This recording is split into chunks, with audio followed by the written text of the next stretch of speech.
আসসালামু আলাইকুম, কি অবস্থা সবার, কেমন আছেন? তো আই হোপ, আশা করি সবাই অনেক ভালো আছেন। তো আজকের ভিডিওটি করার মূল উদ্দেশ্য হচ্ছে কোয়েল পাখি ডিমের আর্দ্রতা কত রাখবেন, 1 থেকে 18 দিন পর্যন্ত কত আর্দ্রতা রাখবেন এবং কত আর্দ্রতা রাখলে আপনার বাচ্চাগুলা সুন্দরভাবে বের হবে। তো আপনারা একটা জিনিস খেয়াল করবেন, যারা হচ্ছে ককশিটে হচ্ছে ডিম বসাইছেন, অর্থাৎ এই ভিডিওটি যারা দেখতেছেন, তো আপনারা ককশিটে হচ্ছে অনেক ভালো হয়, আর্দ্রতাটা সঠিক থাকে। তো আপনারা কি করবেন, একটা পাত্রে হচ্ছে লাইটের নিচে হচ্ছে একটু পানি দিয়ে রাখবেন। হ্যাঁ, তাহলে হচ্ছে আপনার আর্দ্রতাটা একটু বেশি হবে, মানে আপনি যত পানি দিবেন আর্দ্রতা তত বেশি হবে।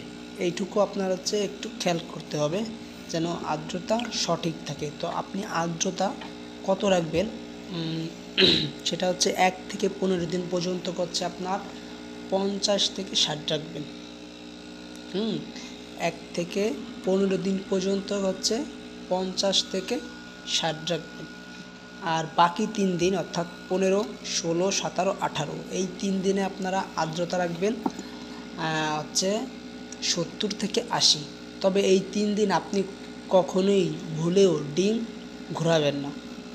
এমনি তো সাধারণত আমরা হচ্ছে দিনে 3বার ঘোরাই, যেমন সকালে, দুপুরে, রাতে ঘুমানোর সময়, এবং 15 দিন পর্যন্ত হচ্ছে ডিম ঘোরাবেন এবং বাকি 3 দিন মনের ভুলেও আপনারা ডিম ঘোরাবেন না। তাহলে হচ্ছে কী হবে, আপনার বাচ্চাগুলো মারা যাবে। হ্যাঁ, হয়তো আপনি বুঝতে পারবেন না, কিন্তু আস্তে আস্তে বাচ্চাগুলো মারা যাবে। এইটুকু আপনারা খেয়াল রাখবেন। তো সবাই ভালো থাকবেন, সুস্থ থাকবেন। আর হচ্ছে যদি কোনো সমস্যা হয় আমার কমেন্ট বক্সে জানাবেন, ইউটিউব চ্যানেলে আমি হচ্ছে সেই বিষয়ে রিলেটেড একটা ভিডিও দেব। তো আসসালামু আলাইকুম, সবাই ভালো থাকবেন, সুস্থ থাকবেন, দেখা হবে।